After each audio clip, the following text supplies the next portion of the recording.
trabajos hechos en universidades americanas, pero él nos va a venir a hablar de una idea nueva, que es, supongo yo, permítame interpretarlo, que es la relación que hay entre las moléculas y la absorción a través de las membranas.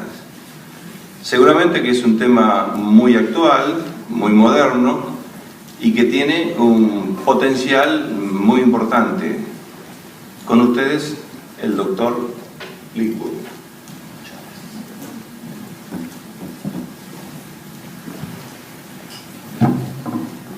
Buen día, muchas gracias. Para nosotros es un honor y un gusto estar aquí en Argentina. Nos sentimos muy contentos, venimos mi mujer y yo desde México con gusto a compartir con ustedes algo en el cual hemos trabajado durante 20 años, que es, como decía el ingeniero, bien dicho, la relación entre las moléculas y las membranas, es decir, la arquitectura celular y la arquitectura molecular, planteados como nuevos paradigmas para nutrir las plantas. Y nuestra base molecular fundamental es un desarrollo de coloides, que son coloides anfifílicos o anfífilos enantiomórficos. ¿Y qué es eso? Bien, todo sale de excogitar. ¿Y qué es excogitar? Bueno, excogitar es innovar, pero con magnitud, con dirección y con sentido. Ahorita el término innovación es harto cuestionable. Y es cuestionable porque cualquier cosa puede ser innovación. Si yo pongo por ahí una fórmula que sea E igual a mc al cubo, si Einstein dijo que E igual a mc al cuadrado, pues Lyman puede decir que mc al cubo, aunque no sirva para nada. Y lo puedo patentar y lo puedo registrar y nadie más lo puede hacer, pero esa innovación no tendría un sentido ni una dirección. Y se trata de que en ciencia estemos innovando excogitativamente, es decir, dándole una dirección, un propósito, una usabilidad. En ciencia pura, se plantea objetivos bastante amplios y normalmente lo que se consigue de usable es lo que se va dando por el camino. Los resultados que vas obteniendo en el caminar son los que van teniendo usabilidad. Parte de eso es lo que nosotros hicimos para desarrollar el tema del conocimiento aplicado a resolver problemas de nutrición. Y esto es algo interesante. Resolver problemas de nutrición. El 90% de los problemas que se presentan en un vegetal, problemas, digamos, de patologías, son por deficiencia metabólica, no de nutriente. Queremos aclarar esto. Una cosa es una deficiencia de nutriente y otra cosa es una deficiencia en el metaboloma. Y de eso vamos a hablar. ¿Cómo ese nutriente debe ser aportado en el momento justo, por la vía justa, cuando la planta, a nivel transcriptómico, a nivel del RNA mensajero, el RNA transportador, está pasando información y es una central de información permanente en el cual está captando del medio ambiente, transmitiendo hacia el interior y está haciendo un feedback tremendo, femtosegundo a femtosegundo. Esa es otra de las características que debemos de contemplar. Los tiempos de la vida no son horas, no son días, ni siquiera son microsegundos, son femtosegundos. 1 por 10 a la menos 15 segundos. Así ocurre en la vida. Y en ese transcurrir tan rápido de la vida, tenemos que adecuarnos a los tamaños. Los tamaños nanológicos, 1 por 10 a la menos 9, un nanómetro es la millonésima parte de un milímetro, un femtómetro la millonésima parte de un nanómetro. Y en esas dimensiones tenemos que aprender a pensar, tenemos que aprender a trabajar. Y vamos a ver cómo en esta dimensionalidad nanofemto la vida cambia de una forma tremenda. Cuando aprendes a entrar con tu mente a niveles nanológicos, estás entrando en la arquitectura de la célula. Mejor que con el microscopio, porque el microscopio te da una vista parcial. Pero si tú al microscopio le agregas la visión nanológica, es decir, tu mente empieza a funcionar a esa escala, vas a entender cómo transitar a través de la célula con libertad y cómo poder diseñar moléculas para que la célula las absorba a través, para empezar, de los tránsitos transmembranales. Este es el tema. Este es el tema en el cual ya no podemos estar nutriendo las plantas con lo que haya. A través de la historia, hace muchísimos años, estaba Justus von Liebig trabajando en Prusia en las cuestiones de las pólvoras para mejorar el armamento. Se encontraba por ahí en aquellas épocas más o menos Huller trabajando en poliuretanos, las cuestiones de las ureas o úreas como le dicen por acá, y para tratar de mejorar en la industria armamentista. Pero pasa que como buenos químicos tenía por ahí von Liebig su laboratorio, tenía una plantita y tenía un canario. ¿Canario para qué? Era su supervivencia. Estaban observando el canario en la jaula porque si el canario torcía el piquito, había que salir corriendo. Algo se estaba desprendiendo por ahí. Y los residuos de los matraces, de las probetas, pues lo tiraban a la maceta. Nada más que von Liebig tuvo la cualidad, digamos así, de observar qué cambios pasaban en las plantas cuando depositaba ciertas sustancias ahí. Cuando eran derivados del nitrógeno, cuando eran derivados del fósforo, cuando eran derivados del potasio. Y empezaron a tomar nota y nadie le hizo caso. ¿Por qué? Porque la mentalidad estaba en otro lado. Había que hacer cosas para la guerra. Y se quedaron por ahí los apuntes de von Liebig hasta una crisis de alimentos en la Primera Guerra Mundial.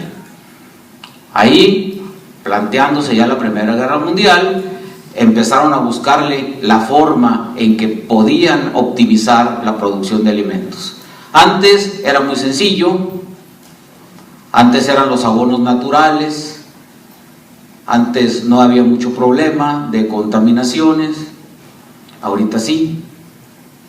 Y empezaron a buscar los apuntes de aquel hombre y vieron que tenían que utilizar derivados de nitrógeno, de fósforo, de potasio, pero donde los consiguieran. Y vaya pues, en los corrales, con el ganado, con los caballos, ahí ustedes saben que los estiércoles a la hora de fermentarse, a la hora de mineralizarse, cuando están divididos por una pared de barro, adobe o tierra, arcillas, al lado de afuera empiezan a aparecer los nitros. Y tomaban de ahí las sales y empezaban a utilizarlas como fuente de nitrógeno y como fuente de potasio. De ahí después, accidentalmente se descubre que las ureas a la hora de hacer poliuretano son grandes fuentes de nitrógeno vía carbamídico, y así se fue implementando una cultura de la fertilización.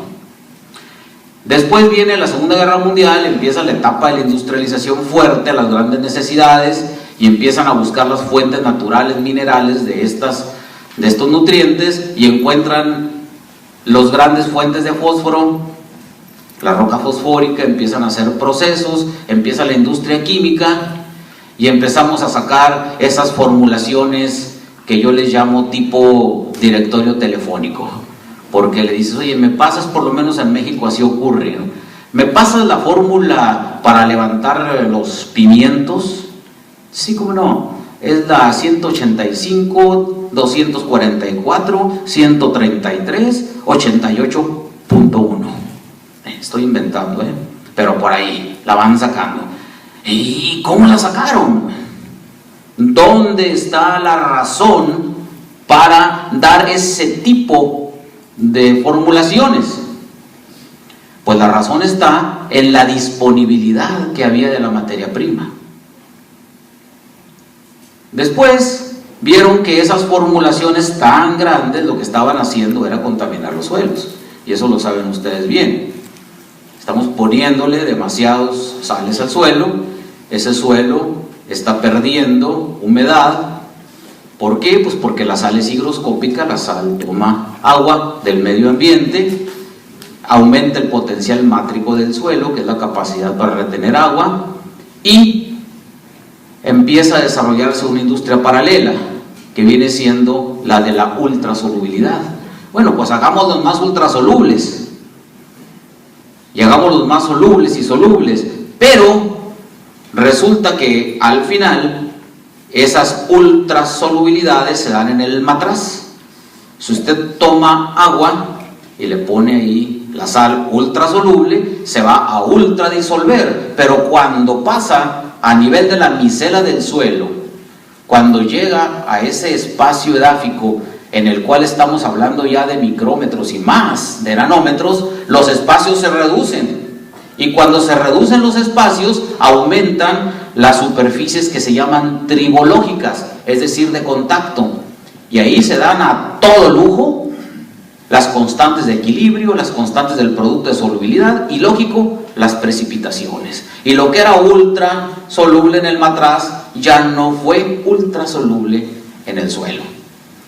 Y se sigue avanzando más y más y más. Decimos, bueno, ¿dónde está el quid? ¿Dónde está ese punto de quiebre? Y ha sido el motor que nos ha impulsado a nosotros a trabajar en investigación para sacar algo que es coloide enantiomórfico. Y funciona a través de unos puntos de ingeniería metabólica, que son los que estamos planteando ahí, en donde la vida es dinamis, la vida es movimiento, y el movimiento es un cambio con un flujo, con un ritmo. Ese es el secreto.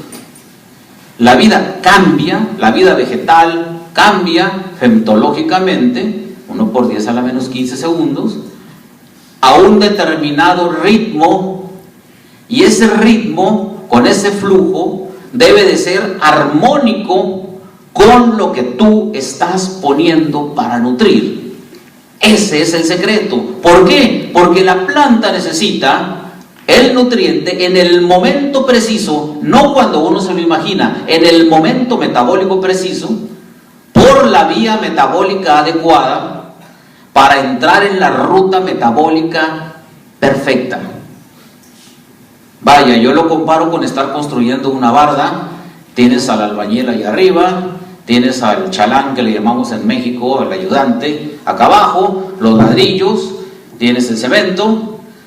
Si tienes muchos albañiles allá arriba y no tienes ladrillos, no sirve. Si tienes muchos ladrillos y no tienes albañiles, tampoco. Si le estás aventando demasiados ladrillos al de arriba, no los va a capturar y no los va a poner. Entonces, hay que coordinar esos ritmos. No podemos darle a la planta todos los nutrientes de golpe.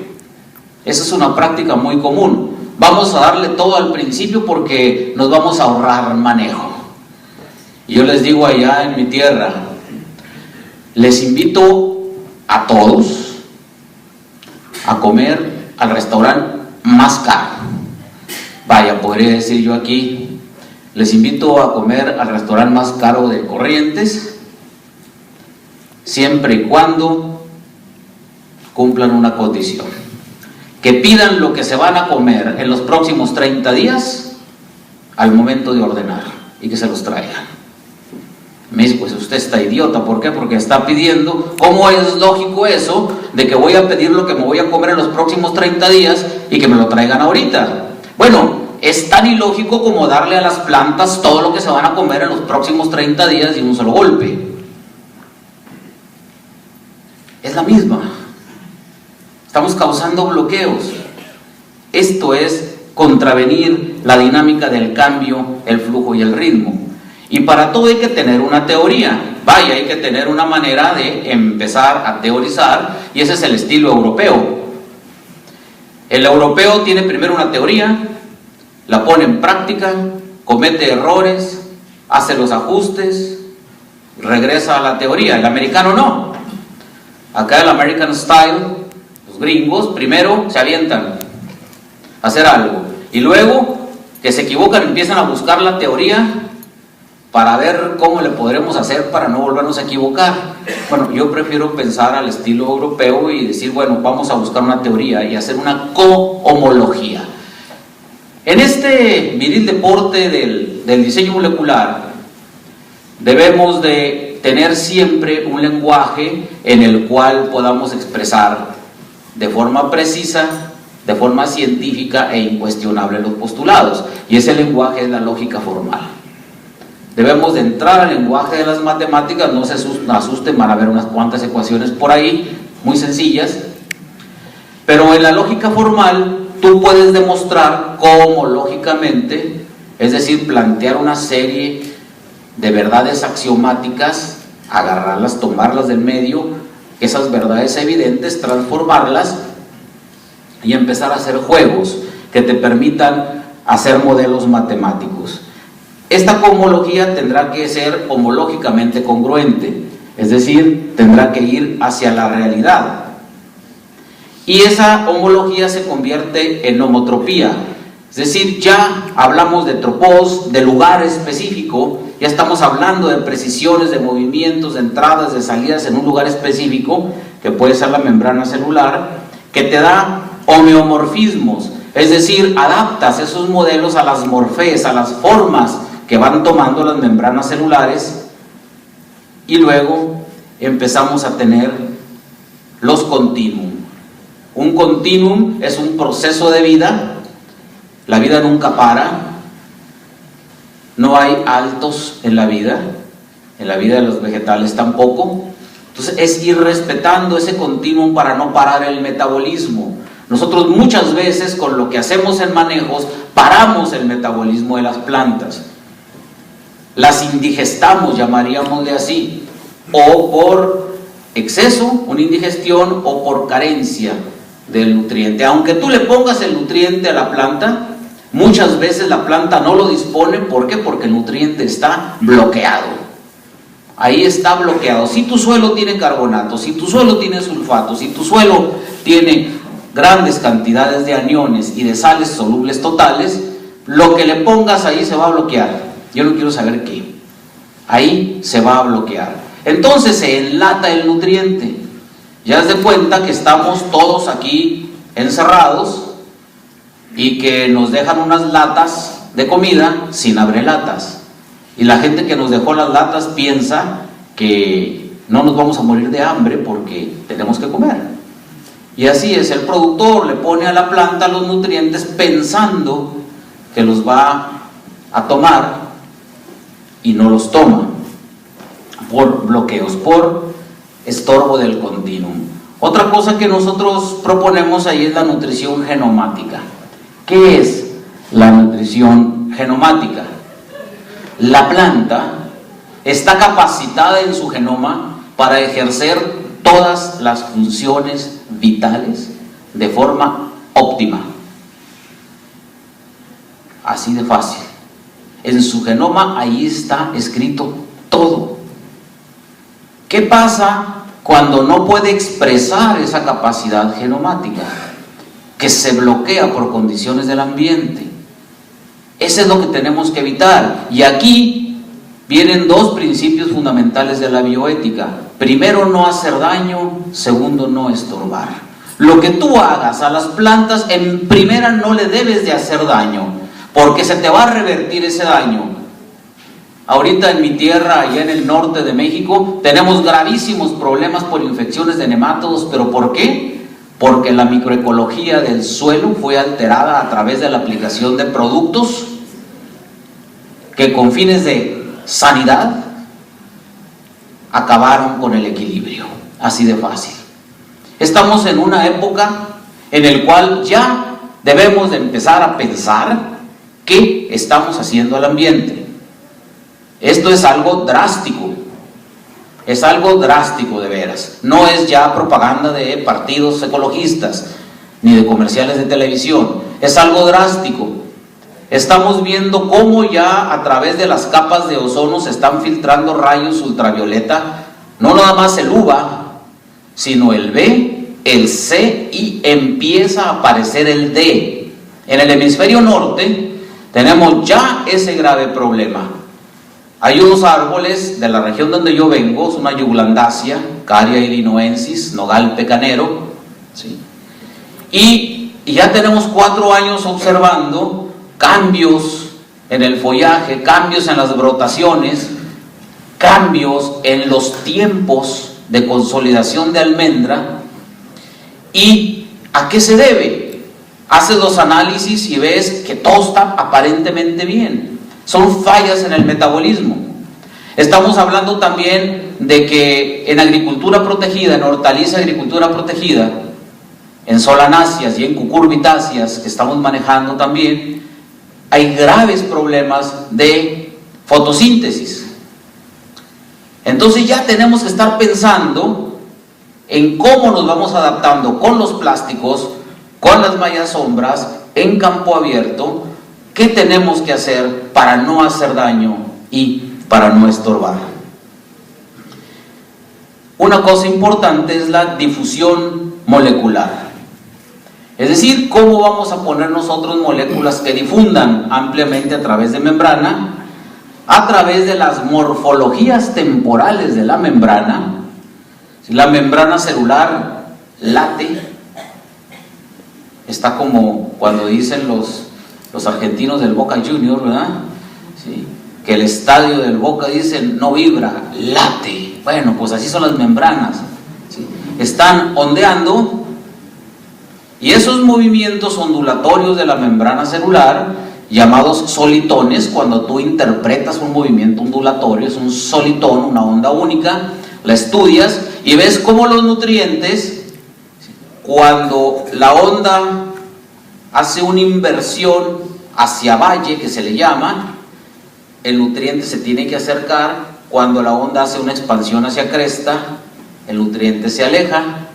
Y la cantidad de nutrientes, según la teoría de la doble capa difusa Stern, tiene que ser proporcional a los impulsos de onda. Es decir, no se va a acercar más nutriente que el que se va a absorber. Si tú le pones de más de concentración de nutriente, vas a estorbar. Entonces, ¿qué tenemos que hacer con todo esto? Entender las singularidades de fase, es decir, qué ocurre en cada expansión de la onda, los ritmos biológicos, las oscilaciones del metabolismo, y sincronizar. Síncronos, ¿qué quiere decir? Al mismo tiempo. Esta teoría de la sincronización es sumamente importante para la nutrición porque implica el que estás dándole a la planta en el momento preciso y en forma sincrónica. La teoría del sincronismo es muy interesante, tiene una historia bonita.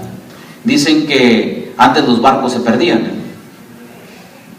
y el problema era que planteaban llegar a un punto y por la rotación de la Tierra llegaban a otro. Y dijeron, pues vamos a contratar aquí un matemático para que diseñe un sistema de orientación. Subieron al matemático, el matemático se enferma, se pasa en su camarote y había 2 relojes de péndulo. y pues no tenía otra cosa que hacer y se puso a pensar, a observar los relojes, cómo estaban los péndulos, y se le ocurre poner 2 sillas, poner un palo en medio y pone los relojes ahí asidos, amarrados al palo, y vio cómo de momento de estar así empiezan a ser síncronos, es decir, al mismo tiempo. Y de ahí esa sincronización se aplica a todos los movimientos que haces desde el punto de vista metabólico para sincronizarte con genoma, con proteoma, con glicoma, con transcriptoma, con esplesiosoma, con toda esta parte del metabolismo en el cual la planta solita va a trabajar. No necesita que le estemos ayudando mucho, nada más con que no le estorbemos, la vamos a dejar libre para que la planta lo haga. Eso se llama simetría. Cuando eres sincrónico eres simétrico. Simetría quiere decir en la medida precisa el nutriente, en la medida precisa el manejo individual, y topológico, no topográfico.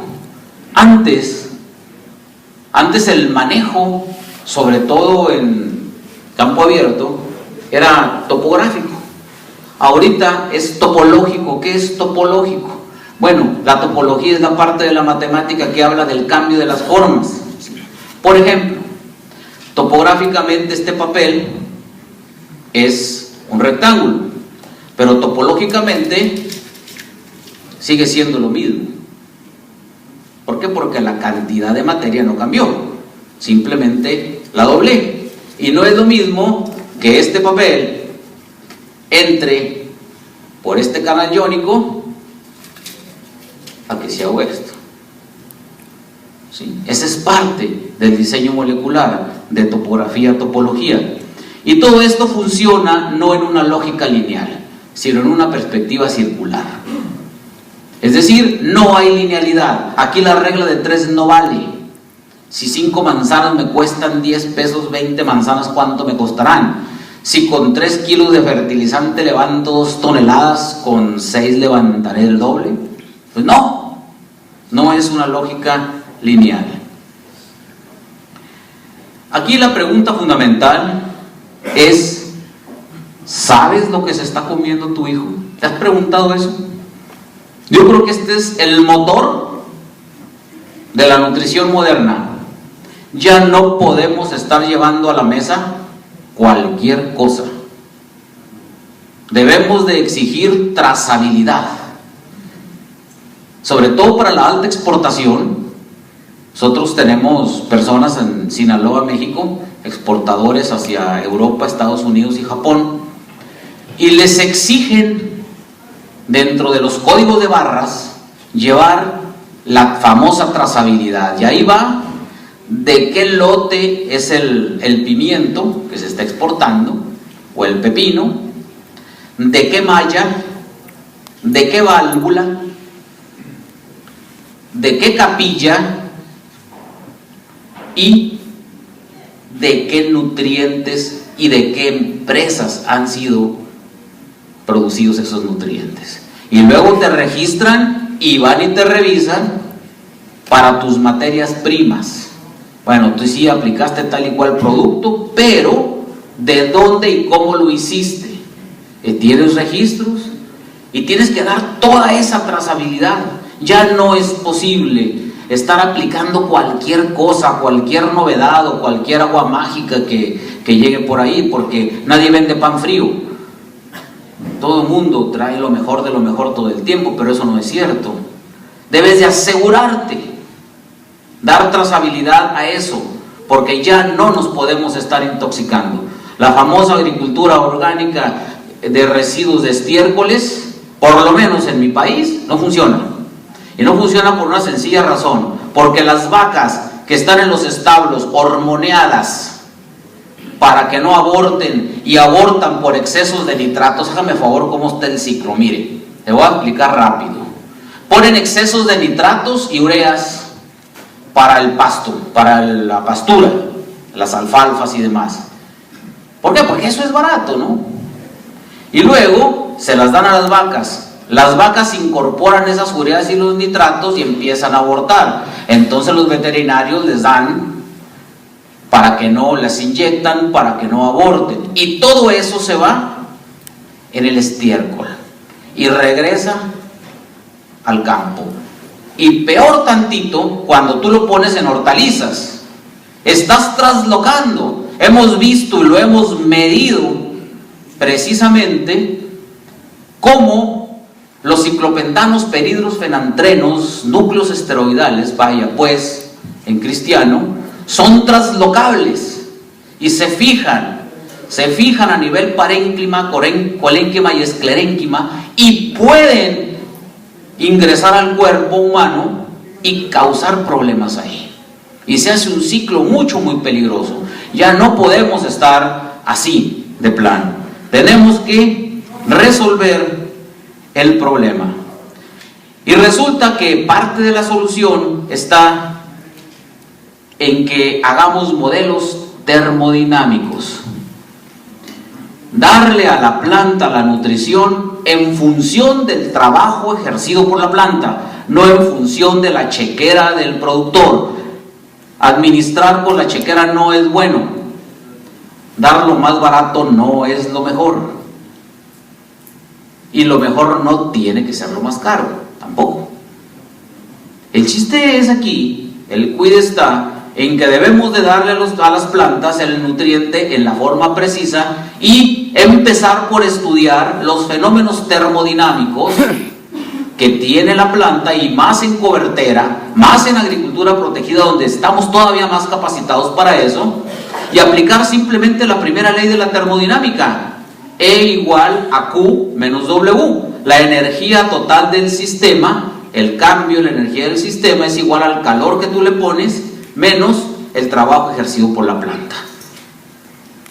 Si tú riegas, si tú nutres en función del trabajo ejercido por la planta, vas a empezar con el pie derecho este fenómeno de cambio. Y eso te va a dar economía de recursos y te va a dar, sobre todo, bastantes satisfactores. Sobre esto vamos a hablar en la próxima charla. Es un modelo desarrollado por un servidor para concretar todas estas ideas, pero vamos a entrarle un poquito antes de que el moderador me empiece a hacer reseñas groseras, de que ya córtele, ¿sí? Entrar un poco sobre esto. Para empezar, si quieres entrar en este campo de la femitología y la nanología, toda la mecánica newtoniana la vamos a guardar en el portafolios. Los cálculos de moles, milimoles, la estequiometría tradicional, todo lo que se refiere a las leyes de masas y acciones de masas, por muy chiquitas que sean, fueron hechas para hacer edificios, para mandar cohetes a la luna, para mover lo macro. Newton es para mover lo visible, pero Riemann es para lo invisible. Tenemos que cambiar la perspectiva matemática. Ya no vamos a hablar de nanomoles, de micromoles, de la estequiometría tradicional. Tenemos que hablar de otras cosas, de irnos a esa mecánica de espacios Riemann, en donde estamos hablando de cosas que a lo mejor no se pueden ver, pero que sí se pueden calcular. Y ustedes lo saben, como Stephen Hawking, ese maravilloso cosmólogo inglés, con todos los problemas que tiene en su silla de ruedas, él calcula los movimientos de las estrellas, los agujeros negros, con la matemática cosmológica. Es la misma cosa, pero en chiquititito. Es igual. Son las herramientas que se tienen para trabajar a nivel de espacio Riemann con niveles enantiomórficos. Y aquí está la palabra clave: enantios morfé. Es decir, forma del vehículo que lleva el nutriente que vaya compatible con la estructura biofísico-química de la membrana celular. Ese es el chiste. El guante, vaya pues. Si tú tienes un guante, tú tienes tu mano. Y el guante de la mano izquierda no te lo puedes poner en la derecha, aunque las manos tengan 5 dedos. Porque cuando tú haces esto, no empata. Esto es estereoisomería. Las moléculas en el espacio tienen forma, viajan de determinado momento. Si tú pones el guante derecho en la mano derecha, va a entrar enantiomórficamente. Y de eso se trata. Nutrición coloidal enantiomórfica.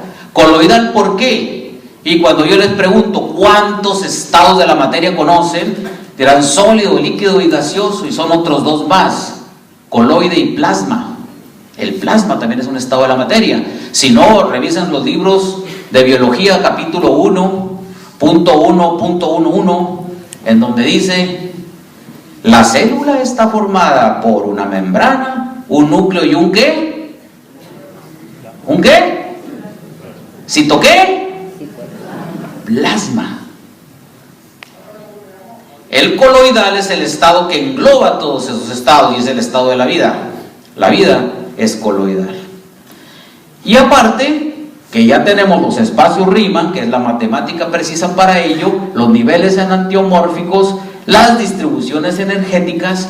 Esas distribuciones de energía las tenemos que calcular, porque también una molécula demasiado energetizada, como puede ser un nitrato de potasio, con agua, es una molécula que lleva demasiada energía cinética intramolecular, conocidas como constantes Boltzmann, es decir, campos electrodinámicos y electromagnéticos muy fuertes. No van a entrar por la membrana porque la van a bloquear. O sea, todas esas cuestiones las tenemos que estar considerando. De tal forma que para cada molécula diseñemos enantiomórficamente estructuras funcionales de los nutrientes para que, de acuerdo a las transferencias de calor y considerando las energías libres de Gibbs, demos una isomería geométrica propia para poder optimizar la transferencia de energía intracelular. Esos son los pasos fundamentales. Primero, cada molécula que diseñes enantiomórficamente de nutriente debe ser estructural y funcionalmente idónea para que transfiera calor de forma apropiada, para que tenga una isomería geométrica topológica adecuada, que no estorbe las energías libres y que se optimice la transferencia de energía intracelular. Esto es bien sencillo. Segundo semestre de cualquier ingeniería, clase físico-química, hoja 45.2.11, dice: todas las cuestiones termodinámicas se dan entre entropías, entalpías y energías libres. Así de fácil. Entropía, desorden.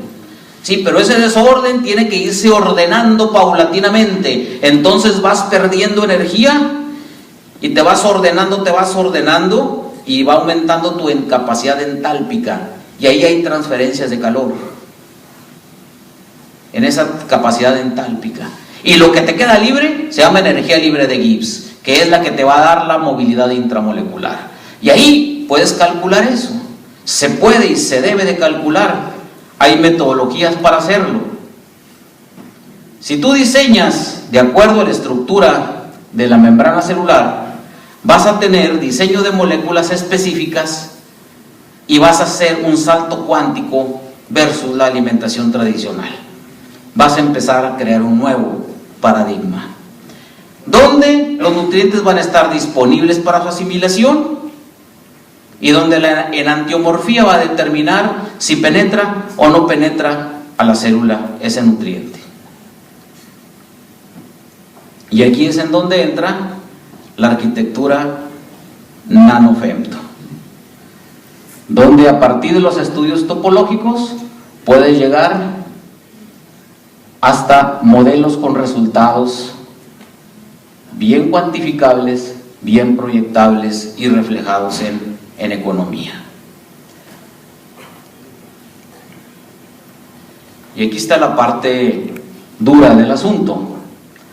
¿Qué es una molécula anfífila?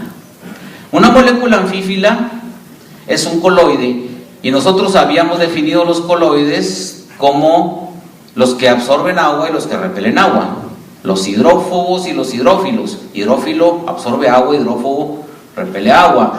Pero los coloides anfífilos tienen una parte polar y una parte no polar. Por una parte, por la parte no polar, van a repeler agua, y por la parte polar van a absorber agua.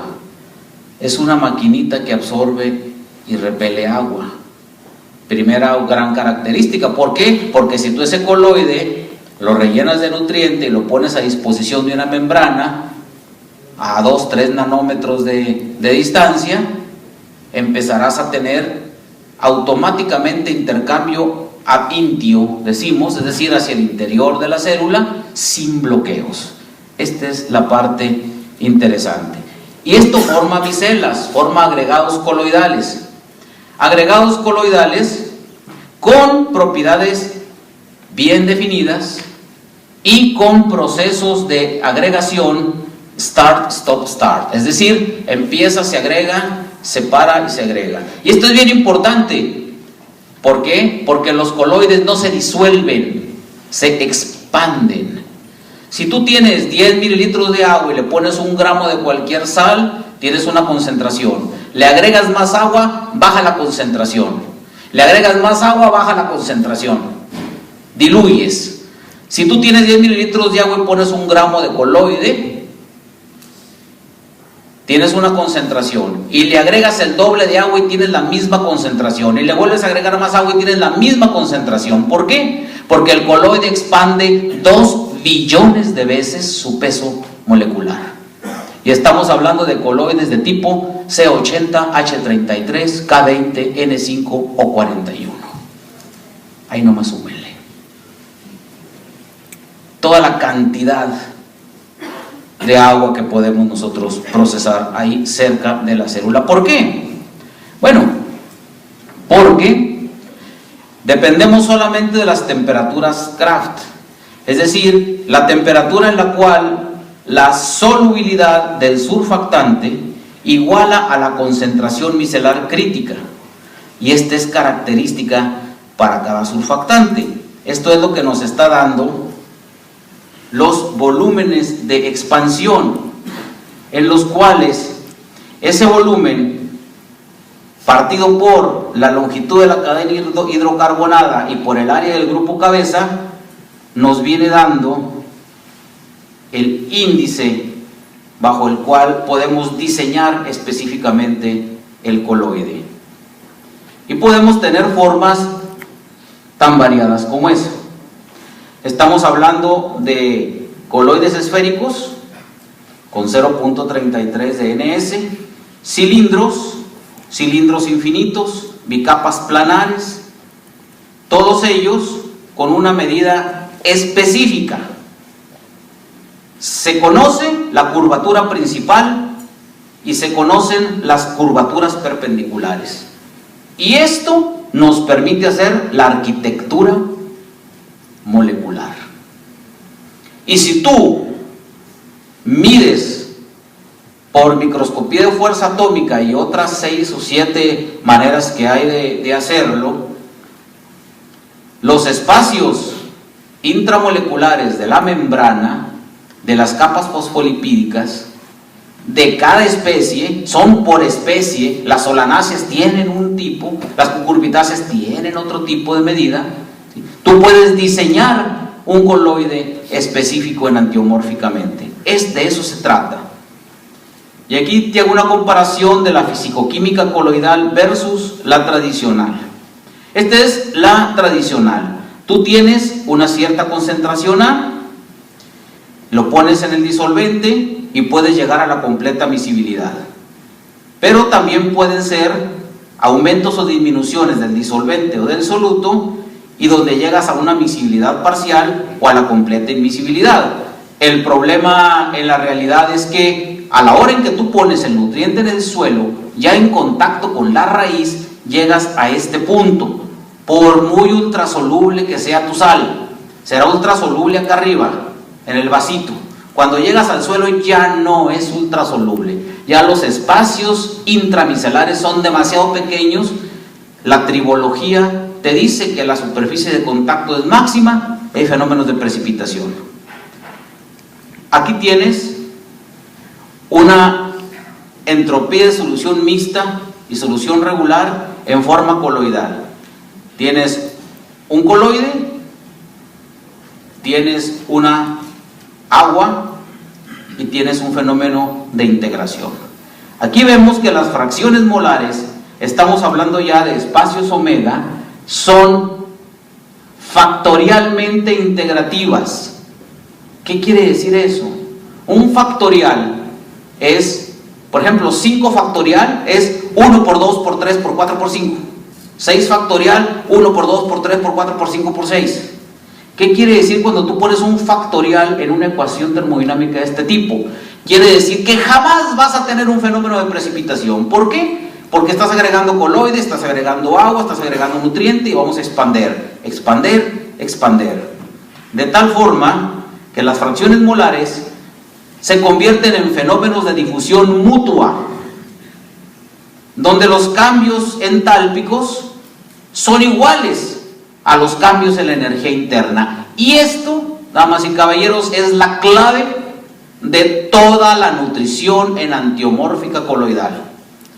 Nada más en nutriciones enantiomórficas coloidales se pueden dar este lujo de que los cambios entálpicos, es decir, el factor de ordenamiento molecular que se va haciendo paulatinamente versus el tiempo, es una derivada con respecto al tiempo, conforme te vas acercando a la membrana, sea tal que corresponda al cambio en la energía interna. ¿Qué quiere decir? Que vas a tener, como en el béisbol, allá en mi tierra se usa mucho el béisbol, ¿sí? Aquí es el fútbol, bueno, pongámoslo como en términos del fútbol, como dicen ustedes, ¿sí? Tenemos acá una pelota, tenemos a alguien que la patee y tenemos a alguien que la reciba. Una cosa es que el que patee, al cambio de cancha, no encuentre a nadie, nutrición tradicional. Otra cosa es que se patee de 1 a 1, el que patee para acá encuentre quien reciba y el que reciba va combinando la pelota. Eso es estar haciendo los cambios en función de la energía interna. Esto es demostrable matemáticamente y lo tenemos aquí desarrollado para pares interactuantes en función del número de Avogadro. Ustedes lo saben, cuando nosotros queremos hablar ya de moléculas, pues tenemos que extender todo hacia 6.023 por 10 a la 23. Ese es lo básico, fundamental, para que podamos estar planteando cómo los potenciales químicos se respetan y se expanden conforme vas haciendo más coloide. En una nutrición tradicional iónica, los potenciales químicos se reducen por bloqueo. Se van bloqueando cationes versus aniones y se van precipitando. Dos constantes intervienen ahí: producto de solubilidad, KPS, y la constante de equilibrio. Y es un pleito entre lo que tienes precipitado y lo que tienes disuelto.